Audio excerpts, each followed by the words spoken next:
everybody here okay? We'll start with introductions. I'm Tyler Nemore, I'm the board president. I'm Jim Haven, Vice President.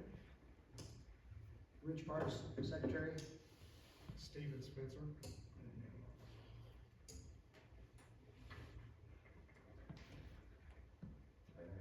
Join us, Sally Burbridge, City Administrator. And I'm Kayla Cisco, the Eastford Alderwoman. If you guys wanna go ahead, Brent and Steve and Derek, if you wanna introduce yourselves. Brent Young, Airport Manager. Steve Payne, Public Works Director. Derek Cubs, I'm just an aircraft owner. And then for the, do you all wanna? Sue Woods.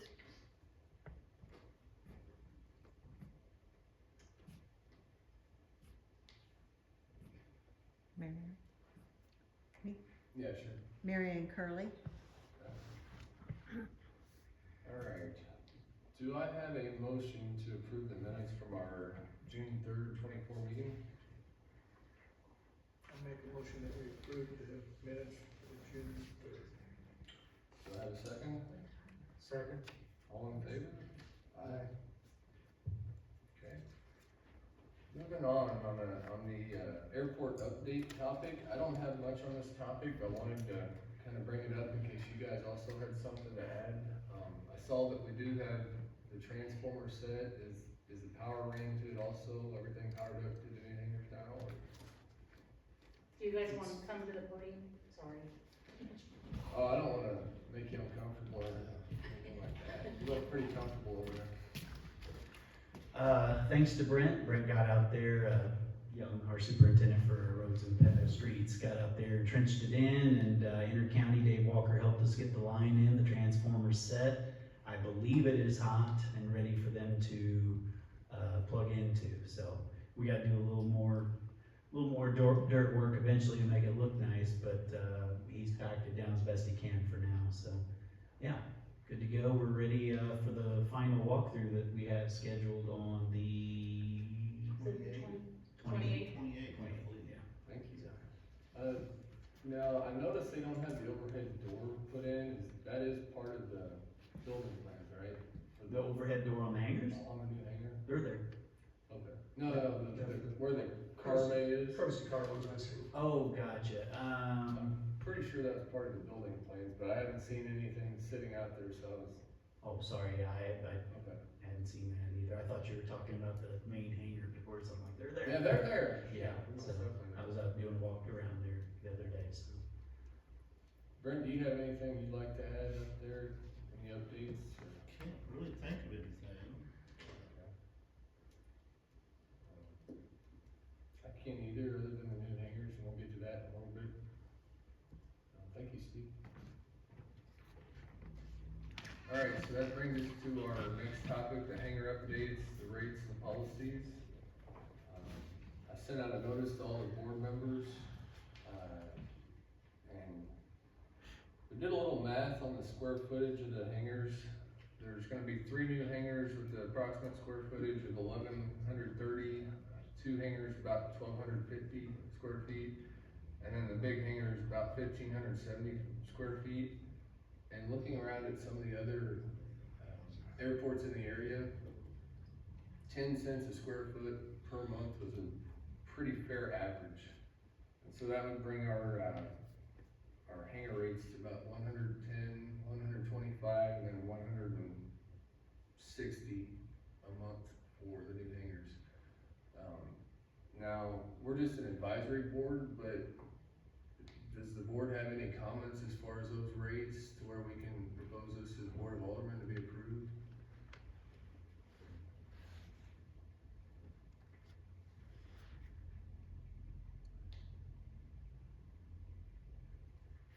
Do we think that's a fair recommendation?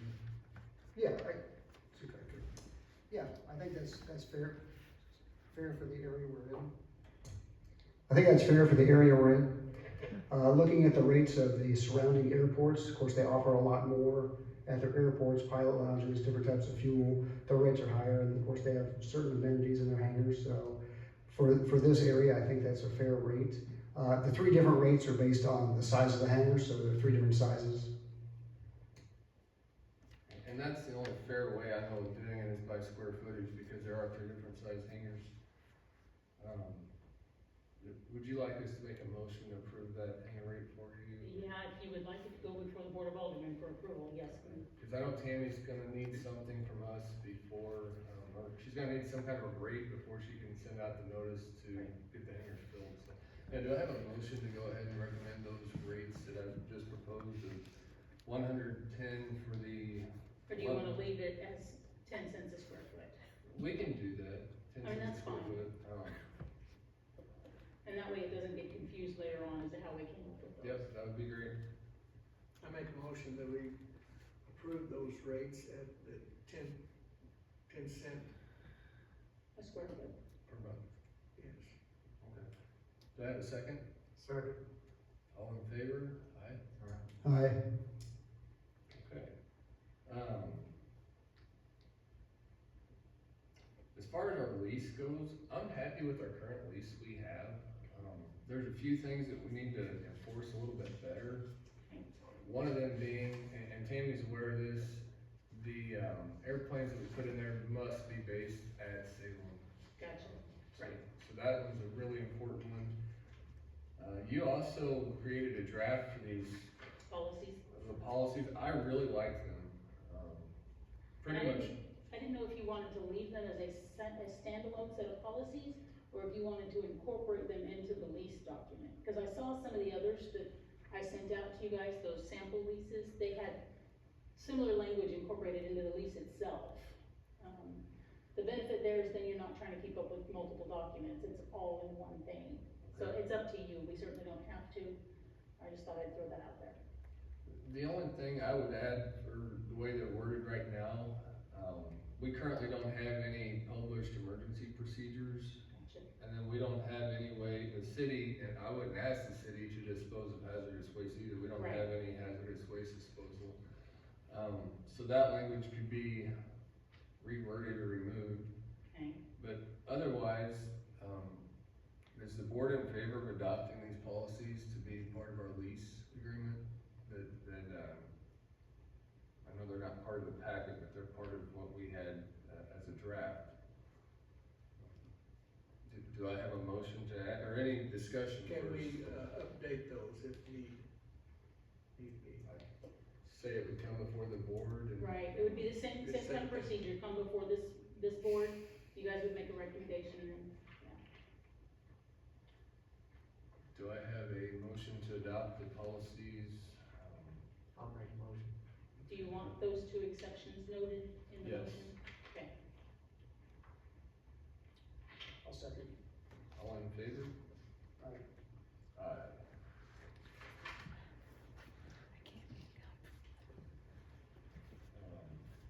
So, in our last meeting, we mentioned, I don't believe it was in our last meeting, I believe it was sometime after that, we mentioned turning the, there was a document we were trying to come up with to get the Schwartzinger relinquished to the city. And we're gonna get that to the city attorney, do we know if he's got any updates on that? I've not heard from him. Was that something we were creating? Forgive me. I just drew a blank when you said that.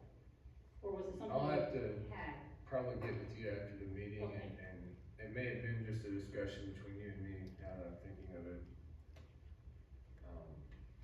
I'll text him right now and just Okay. see if he has anything just in case.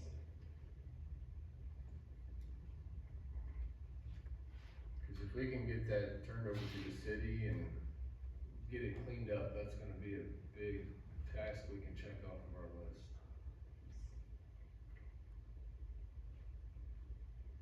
Tyler, Shirley told me as soon as they prepare the document, she will sign it immediately.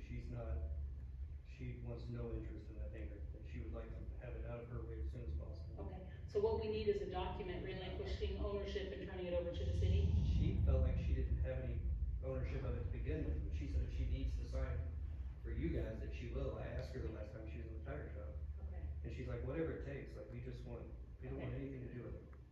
Yeah, I mean, on our end, we'll need something. So that whatever you shows. need is what you need to get her, and she will be Okay, fully, she's fully compliant, she's happy to take care of the situation.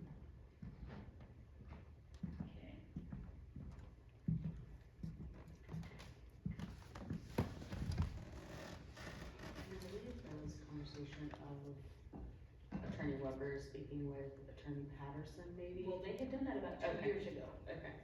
Yeah, about 2 years ago, this conversation started, Mm-hmm, about the hangar. okay. And at that point, it went nowhere.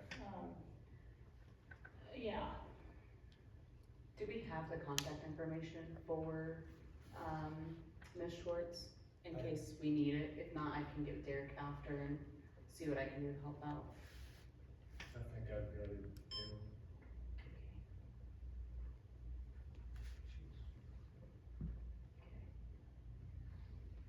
So, we've been working on this idea of coming up with a ground lease so that we can, accommodate some businesses that would like to build out there, aviation-related businesses. And I've read through some of these leases that you sent me, Sally, and they're great for where they're located. Do you know if we have any kind of a lease from the Airback, when Airback had a ground lease out there? we'll have to do some hunting, see if I can find one. Cause that might be a really good starting point. We seem to have a good lease agreement with Airback that worked. I think the difference here, I guess it depends on what our intent is. If we're talking about somebody that's just gonna be based there versus somebody who's gonna have actual employees there during the day, every day, like I said, then we start getting back to the things that I mentioned at our last meeting, of water, sewer, those kinds of things. And my apologies, I've not had the time to kind of research and see what our current well, you know what I mean, just to check into what we currently have there and what kind of capacities those are. But I think those are gonna be our limiting factors, so it just kind of depends on what we're looking at, because yeah, I know the one lease I sent to you all is definitely for a large employer. And so it kind of depends on what type of business we're looking at doing a lease with. And so, that's another thing I wanted to, another reason I was asking about Airback, because they had their own, I believe they had their own sewer and leach lines, and then they had their own, Their own, I don't think the city would have any kind of a septic system, cause that would be running uphill, so they had to have some kind of a, I think the leach field was right there in front of the double wide by the looks of the ground, and Brent may be able to verify. That's the that. area where it's at. Because I think the leach field, like you said, was closer to the highway, you were correct about but that. it's not a separate system, is it? Yes, it would be. It is, an entirely separate system. Yes. I'm gonna go ahead and say, I think that Domeyer hanger's probably on a separate system as well, Okay. the one that John and Ladies in. See, that opens up to me, and just, it opens up all kinds of questions for me, because then we're putting in all these separate systems on the one piece of property. Do you know what I mean? Okay, So it's something to be thinking about where when we, cause we don't wanna just set this up for one business is there, now their leach field's underneath where we wanna build another hangar, so. absolutely, yeah, we need to get those marked and mapped out where they are, yeah, okay. Okay, And also, you know, if we wanna start having discussions with the businesses that are interested in, doing a land lease like this and going from there also. right. You guys have any discussion about that topic? You had any conversations with anyone that's interested in building out there? I have, but we haven't talked, about any of that. You guys have anything else you'd like to mention about the hangar updates, policies, or rates? We'll move on. Alright, let's move on to our next topic. I'll give kind of a brief update as to where we're at with our fuel system. I guess it's been about a month ago. It may not have been a month ago. Our fuel system went down about the time that you guys were digging the trench, but that's not why it went down. You guys did awesome in splicing the lines immediately. Thank you, whoever did that. That's not why it went down. So it was showing out of order, and the reason it was showing out of order, in the logs, the card reader had been tampered with. Whether that means somebody got mad and hit it a good one, or if they were actually trying to tamper with the card reader. The card reader did exactly what it's supposed to do. It went into a little security mode and locked out. It is a paperweight. So just the card reader, not the entire unit. So that part is on order, it should be under warranty. The company would like to send a tech out to go ahead and verify the installation. I believe we're gonna try to turn this in on insurance, is that correct? If we get a good statement and I don't know, I hadn't heard anything about that, so. I had spoke with Joe briefly about it, and he said if we, get a write-up going on it, we can turn it in on insurance, so, Okay. Sorry. no. It's been the year of insurance claims. That's, So- yeah, so, and that's all I've got there, the part is on order, we're waiting on it to come in so we can get a technician scheduled, I'll keep you guys in the loop also. If there is any cost to the city, I would expect that the insurance would cover it, so. That brings me to our next topic, accountability by security, being able to see that pump and anything, okay, come on, Steve.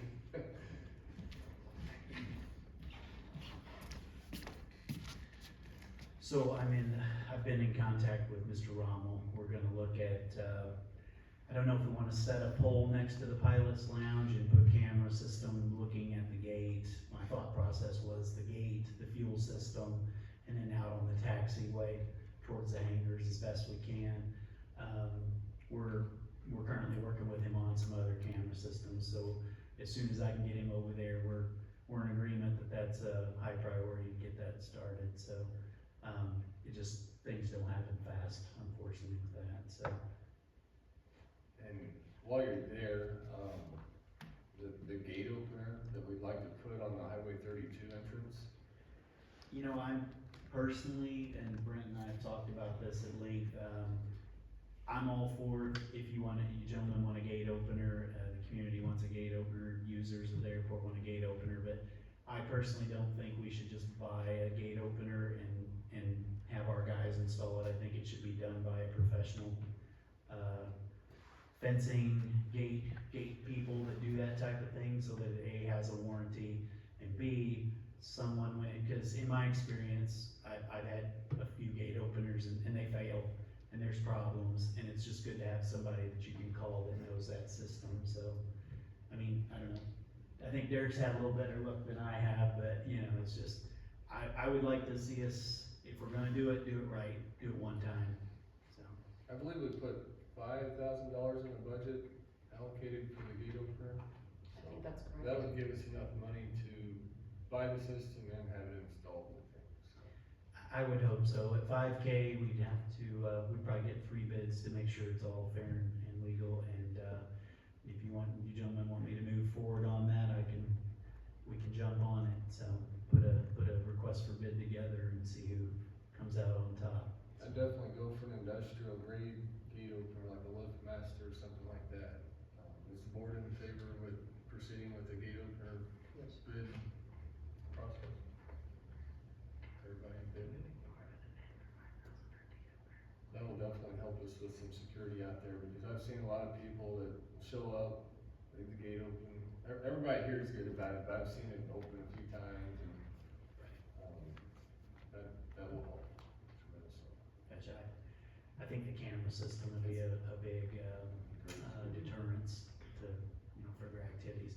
The problem is, whether we put the cameras on a pole, or we put them on a tripod on top of the building, the fact is, anybody can scale a 5-foot fence, and the fence is right next to the pilot's lounge, and be on top of it, and then you can just, I agree.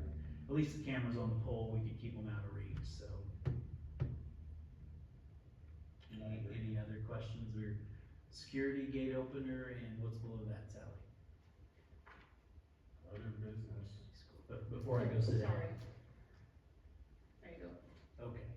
I didn't know where you were looking, so. Do you have any other business you'd like to address? Any updates or things going on out there?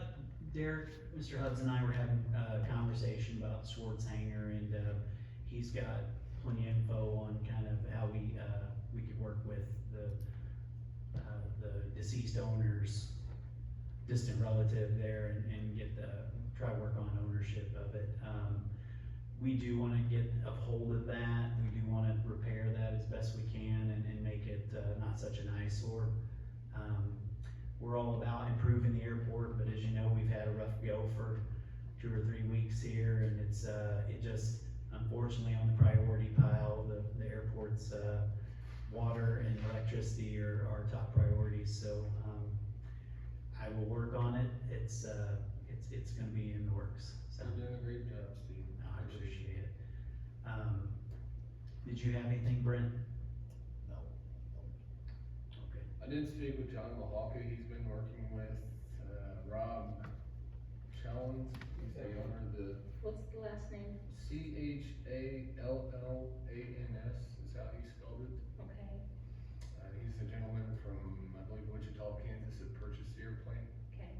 and he said he's very interested in donating that airplane to the city, so, we had talked about, you know, how do we value the airplane, and I'd mentioned to him that when you go to buy an airplane, a lot of banks will tell you just to look at 3 different airplanes similar to what you're buying, Right. and show that listing to them, and that gives them kind of a ballpark idea. So we might look into doing something like that for him when we go to value it, so he can write it off on his taxes.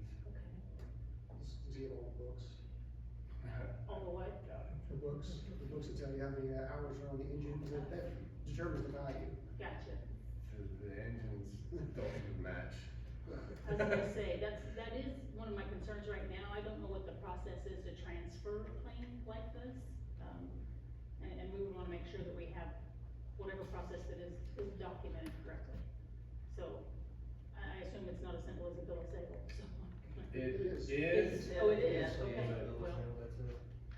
okay, Just a simple bill of sale for the FAA. okay, I didn't realize that worked for the FAA as well, okay.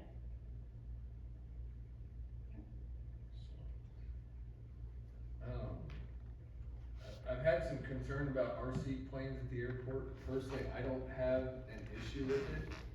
As far as regulations go, as long as you're not interfering with a manned airplane, and you're out of the traffic pattern, which if you're at the legal height for RC planes, you're below that threshold anyway, and it's recommended you don't, operate within a mile of the ends of the runway. So basically, stay out of the way of manned airplanes, and, there's no problem there. So if anyone asks if it's illegal, I didn't see anywhere where it was specifically illegal. So has this come up, Tyler? It has, and like I said, I don't, Is there anywhere on an airport that's less than, more than a mile from the end of the runway? no, so like Okay. if you're flying off the end of the runway and a plane's coming in, that's a problem. Right, So as long as whoever's operating RC airplanes knows to, and they do, it's just a matter of if they don't, that's a problem. So I've had some concerns come up about, well, there's an airport, they're flying RC planes. Hey, I couldn't see where they were illegal. So that's just an issue I wanted to kind of bring everyone's attention in our meeting so are they operating them at the airport or just on property nearby? at the airport. Really? Should we put signage up in case somebody is not aware of RC regulation?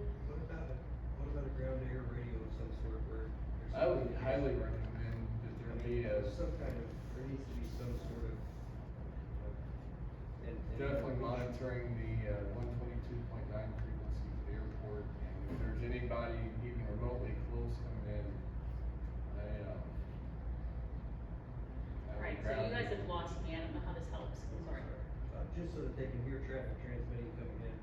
So if you're on a 10-mile final in an airplane, like, you're not gonna fly around the airport to see what's going on. Right. You're gonna come straight in. Straight approach, right? So, when you're 10 miles out, or whatever it is, 8 miles out, you might announce, hey, I'm 8 miles to the north at 1,500, inbound for runway Right, 1735, whatever. But if they have a air-to-ground radio, they can hear you transmit, so they know you're coming. And I don't know if that's something maybe with the pilot lounge they grab when they go to fly, or what that is, or what that looks like, but some sort of communication would be beneficial to all parties, I think. gotcha. The other thing is if you're going to lock the gate at the airport, Right, at what point are you gonna hang the codes out for the gates for people to come in and fly RC airplanes? right. that's why we're leaving the walk-through gate open. I mean, not for RC planes necessarily, but for people who land there. No, that's what I'm saying, I'm and just get out to asking, the right. like, but But there should be an exit on the gate regardless if you land there, there should be an auto exit. That would be, if there's a gate opener in, those Yeah. sensors will allow you to get out without the pin coming in there. Lots of mountains to climb there, but I wasn't aware there was RC plane traffic. I wasn't It either. wasn't either.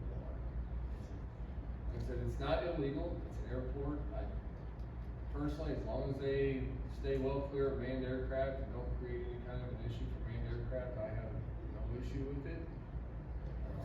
But I'm just gonna bring that up so everybody's aware. Is that a popular thing for people to purchase RC air and bring, I just don't want somebody uneducated Right. to go to the airport and start flying and not aware of, you know, there's planes coming in or helicopter coming in that they need to get out of the way. I understand that probably the individual using it right now is very educated and knows what to look for, but I would hate for some random person to get their hands on an RC airplane and go out to the airport and cause some kind of Because they accident. see somebody else doing Right. it. Right. And yes, so I'm 100% with Derek. You know, Yeah. I come in straight in like he's talking about, in my airplane, without full power in, it whispers when you're coming in, you're probably not gonna hear it, so somebody coming in, or somebody out there flying an RC plane, they're all into their RC plane and not hearing me coming in, that's gonna be an issue, and I'm not necessarily always gonna see them out there either, so. Well, and you have I'm a students out there. Mhm. Right. Yeah, I've got student pilots who don't have a lot of experience. They've got enough to safely land the airplane and fly, but they're stressed out enough as it is. Yeah. Could I add something to that? Sure. Yeah, I began flying RC planes there in about 1981. Since then, we've never had even one close problem. Never, even once, nothing. But we have sort of a code of professionalism, how we go about doing it. If there's an aircraft you see that's approaching the airport, you get the model on the ground. You don't operate a model while aircraft is taxiing out to the runway.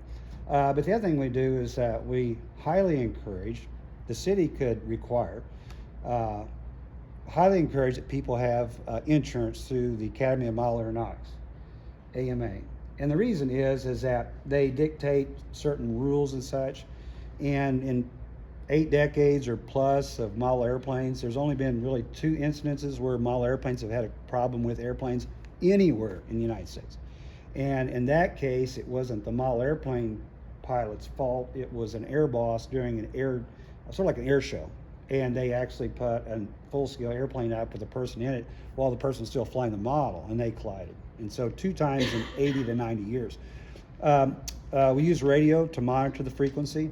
And I know Derek had pointed that out before, and I said, we've been considering getting a 2-way radio. Now the question is, and Tyler could answer this, someone on the ground, do they have authorization to make a call out if you're not really operating an aircraft? And that issue for drones has been asked before, for other locations across the country. But as far as that goes, there's not been a problem. I would recommend, as just someone there, that there be signage purchased by those, whatever it needs to be, you want to have wording, those who fly there, they pay for it, put it up there and says, if you're going to fly model airplanes, this is the rules. And this is the area you fly, and here's where you don't. And because, like anything, there will be people, like Tyler says, that will see someone else do it, and then they don't know, and then they go do it. And in drones, when drones came out, a lot of people never flew model airplanes. They didn't go to places where model airplanes were flown, so they didn't learn that, the etiquette. They just started flying them. And the FAA comes out with Part 107 and says, this is how it's going to be from now on. And it was difficult for a lot of model airplane people because they were already safe because they were around people who already knew the rules. And so anyway, but I would say probably the city probably needs to specify what needs to happen and let the modelers pay for the cost of anything, if it chooses to allow modeling to continue there. So. I'll have to get with you maybe after the meeting and see if you know what kind of policies other airports might have for this. Yeah. We have something to go off of, because I'm not up on the model airplane like you are. Rolla does it at Rolla National Airport. Now they're Class D until like 10 o'clock at night or something like that. They have a closed runway they normally operate on, correct? We used to there, yeah. But after 9/11, I recommend that we quit driving down a taxiway and crossing a runway. I said, that's just trouble. So they moved that, model, airplane club, so their flights, instead of driving down an active taxiway and crossing an active runway to get to an old runway, they moved it over, off of that. And they almost have what's called a FRIA through the FAA, but it's not. But it's an area designated just for model airplanes, and there's a notice to airmen that if you fly in out there, that there could be model airplanes in the area. But they actually have a letter from the FAA allowing them to do what they do because it's controlled airspace. At Salem, it's not controlled airspace. And so there's no law against it. However, whoever operates the airport can dictate what happens on that land. They can't dictate what happens in the air. So you could have a neighbor fly model airplanes over the air near the airport, and the city can't do nothing about it. But as far as who goes on that property and what is done, the city can dictate, if you want model airplanes or drones or not. So I just kind of mentioned that to bring it up that it's happening, and said I don't, as long as they stay out of the way of other manned airplanes, I don't have a problem with it.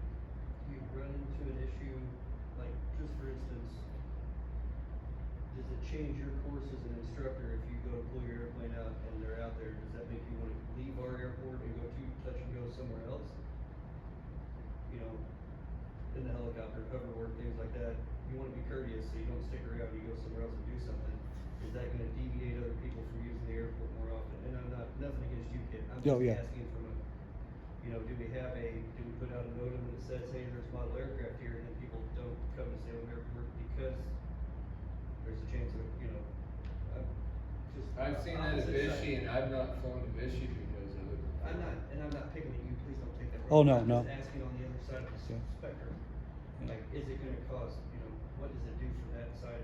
If you show up, you go fly, and there's 5 people out there, you hate to be the guy that says, oh, you're gonna have to put your airplanes up, we're gonna do touch and goes for the next 2 hours. Does that make sense? Like, it Right. put you in that awkward It's just position. something we're gonna have to think about a little bit, I don't have the answers right That now. was just a question.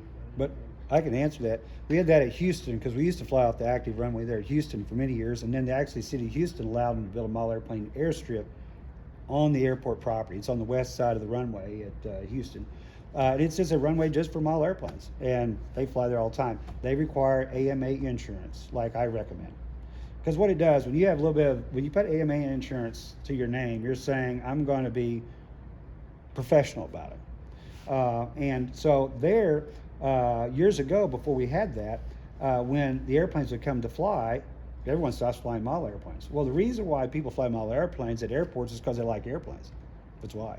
So when an airplane's flying, people like to watch the airplane fly. They're not really too worried about, I can't fly my model. It's like, I get to see an airplane fly. So it's really not, I've never ever seen someone really ever get upset that an airplane was flying. One day we had about 2 hours of someone doing touch and goes at Houston. And so we just sat there and watched it. It was fun. So, yeah. We've got a grass area between the runway and the woods that perhaps we could think about doing something like that with Yeah. in the future. Probably not gonna happen right away, but Yeah. And Tim might add, years ago, we used the old city landfill, and we got permission. We built an airstrip at the old landfill off H Highway. We had a model airplane club called Area 51 RC Club, and it was really good. But the problem was, there's so few of us that was mowing grass. We got tired of mowing grass, and we kind of quit using it. And a couple of years ago, we used it a time or two, and we thought about going back to there if the city would say, hey, our lock is on the gate. It's just we can't get in because, well, someone locked the gate, put the locks on wrong. But anyway. that would be another option if we wanna think about giving them access to where they used to fly. Yeah. And we'd have to talk about that among staff. We are using those grounds for some other things at the moment. Yeah. Mm-hmm. I can honestly say, I've been out there flying, doing touch and goes when Kent was out there, and I never had an issue. It didn't stop me from, of course, I knew Kent, so I was worried about it. But it's really, I've heard of people that's flown there before, and later I find out about it, and I don't know them from anybody. They just showed up and flew, like it happens all over. I don't know, And as far as that goes, a gentleman here the other day got killed in an airplane accident, didn't even have a pilot's license, And I discovered there really isn't anything they can do if you don't have a pilot's license. So you could have someone operating an airplane at Salem Airport, doesn't even have a pilot's license. And it's like, what can you do? Now, if they accept the certificate, then you can do something about it, but until they do. And I didn't realize that. So, it really is the city's property, and they can decide what purposes it can and cannot be used for. And so most people respect that. I mean, I don't really see anybody who'd sit there and say, hey, you know, we're gonna be jerks and we're gonna fly right across the road, so. But, And my biggest concern, Kent, you're professional, I have no problem. Is when it's other guys driving by and like, oh, we can Yeah. fly our plane out here, and they just went out and bought it last weekend, and Yeah. they're gonna go out there and there's other planes flying around, so Yeah. I can see that developing into an issue, so that's where, professionalism and two-way communication would be key. And having the insurance, the AMA insurance will take care of like $1 million or $2 million of damage. Derek has a nice helicopter. If he has out there, you know, maybe washed off, let it dry, and someone flies a model airplane into it, I imagine you'd expect someone to pay for the damages. So I don't see as that a person should be able to fly there without insurance, you know. Does anyone else have any other, airport business, any other business before we adjourn the meeting? Yes, sir. One more item, I reached out to a contractor to get a quote on actually having the stripes redone with glass beads, having it done the right way. Thank you. So, and not that we couldn't get it done, but we wanna make sure that's something that's so important, we wanna make sure it's done perfect, so. Yeah, those lines in the airport, they mean more than that's the center of the airport. There's 4 stripes at the beginning of each end, that tells you how wide the runway is, that tells you it's 60 feet wide. And you got the numbers that are very important because they, if we're shooting an instrument approach, we wanna make sure we're on the right runway. Sounds ridiculous, but people land on the wrong runways, the tailwinds, and they have accidents, so. One other thing, the last week of September, we're scheduled to do crack seal out there, which we wanna do before possible painting. So we might run short on time on getting paint done, but, depending on weather dependent, so. Okay. That's good news, Brent, thank you. Anything else? Tyler, I have something. Absolutely. This board does not meet as often as my other committees that I'm on, and it's not a secret that I do have my house listed, and so if it sells, then I won't be able to be alderwoman anymore, but I wanna take the time to thank you all. I have thoroughly enjoyed being with most of you. I might get emotional, but I've thoroughly enjoyed being with you guys for the last 4 years. What you guys are doing with the airport and where it started and where it is today is phenomenal. And I know, Brent, you guys have a huge part in that, but being on this committee has been more than just showing up and being here. It's truly been an honor to be beside you guys and see how far you've come. So thank you for all that you've done, but if I don't see you again, know that I'm very grateful to have been able to be a part of what you guys are doing. Thank you, Caitlin. I'm sure to sell because you're gonna cut somebody a good deal on a loan somewhere. Well, I can't do the law, but. Is there any other business before we adjourn? Do I have a motion to adjourn the meeting? I make the motion to adjourn. Do I have a second? I second. All in favor? Alright, All right. thanks for coming out, everybody.